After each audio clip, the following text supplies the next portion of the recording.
What is the MCU?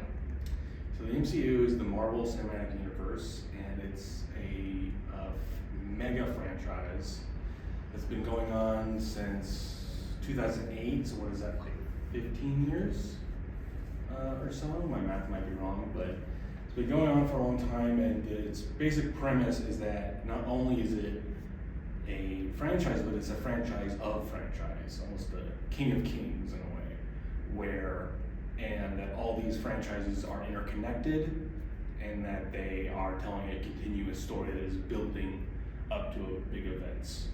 So in a way, it's kind of a duplication of the classic comic book model of where you have all these individual lines, like Batman. If you just want to read Batman, you just read Batman.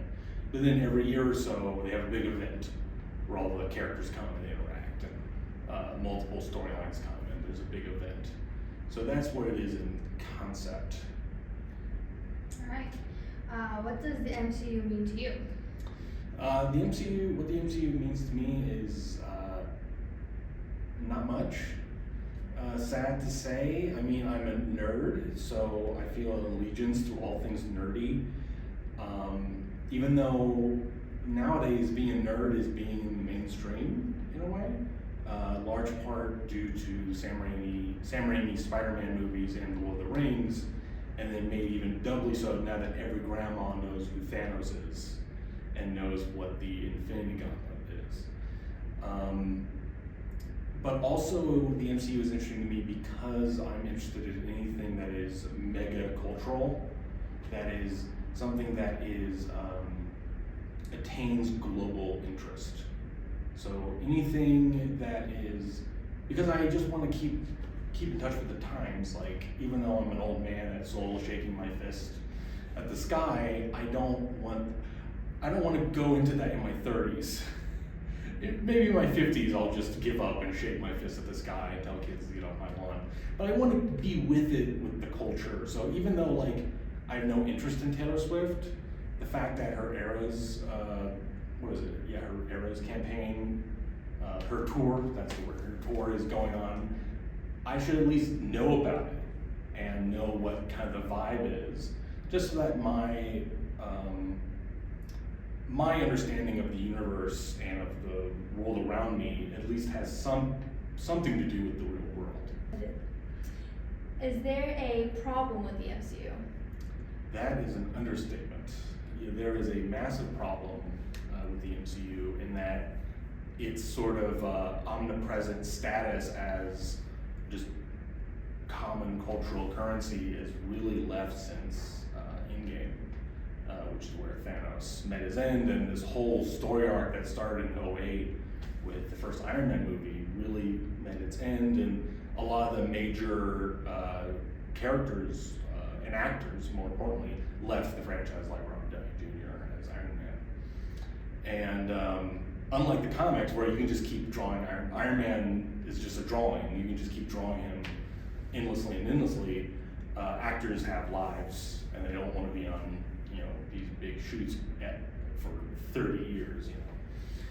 So the problem with the MCU is that we're now in the multiverse era, and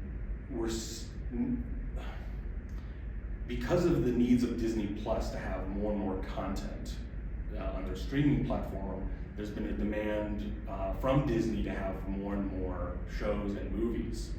So in the span of just a few years, we've had like double or triple the amount of viewing hours of MCU content, but an infinitely less amount of consequence or storyline being driven. So we're now at the end. We went through a whole phase of movies, and by the way, a phase in Marvel terms is like a big chunk of movies, and they sometimes have a general theme or like kind of an idea of where they're going, but it's very able to manage them than just saying, oh yeah, this 15-year-long period of movies and over 20 films. We're able to be more specific, but the problem is that more content, less quality, and this general narrative of big bad purple man collecting gemstones to destroy the universe, like that's no longer a thread anymore. Grandma can't follow what's happening in the multiverse. Do you think superhero fatigue has set in? I honestly don't think so, because I've been hearing about superhero fatigue for the last 10 years. Every film critic, every media critic says it's coming. We're just is on their hands and knees praying for superhero fatigue, and it never arrived. And I think the more fatigue is with this style of storytelling, and with the big studio model. So you think back in like the 30s with like the Gone with the Wind era of Hollywood. You had directors, yes. You had actors, yes. But it was more the studio. The producers were the big engine for how they decided things. And for a long time with Spielberg and everything, that left. It was the directors who were the main players. And then with Feige and with Marvel and Disney, it really went back to the studio system, where with the Black Widow movie, it was reported that there were fight scenes being filmed before a director was even chosen for the project, and where the cinematics and the special effects are often decided by the chosen production studio, not the director. So we see, which has its advantages in that it creates sort of like McDonald's. You go to a McDonald's in Alaska and you go to one in Miami, they're going to have a similar product. And for a 20 film franchise, that's pretty good. You want consistency. I mean, just look at X-Men or DC, where you have major shifts in quality and in direction. But the problem is that it's just now homogenous. And without that big pull of, we gotta fight Thanos, it's now just aimless. What is your stance on the MCU after Endgame? The MCU after Endgame really is a conundrum, and it's one that, where before with Endgame it was an external threat from an alien source. I mean, he's Purple Man. He's coming to destroy us. That's the basics. Everything else is just detail. That's the basic premise.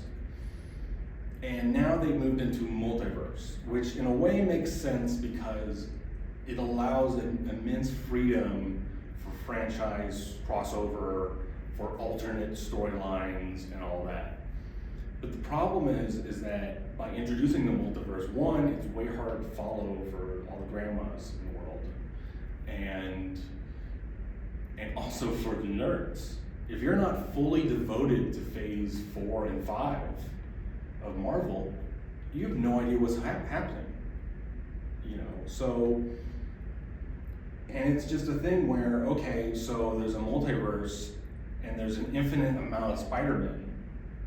Well, I'm gonna take you seriously with that word. I'm gonna take you seriously in your word.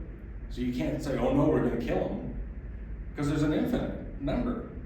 So the basic trust between the audience and the storytellers has been weakened with the multiverse story, because the immense freedom that it allows for storytellers means that is basically saying to the audiences, don't care too much, because it's all make-believe. And it is fictional, but that trust between the audience and the filmmakers is a really big issue, and just saying, oh, do-over, retcon, you know, whatever, it ruins our fun.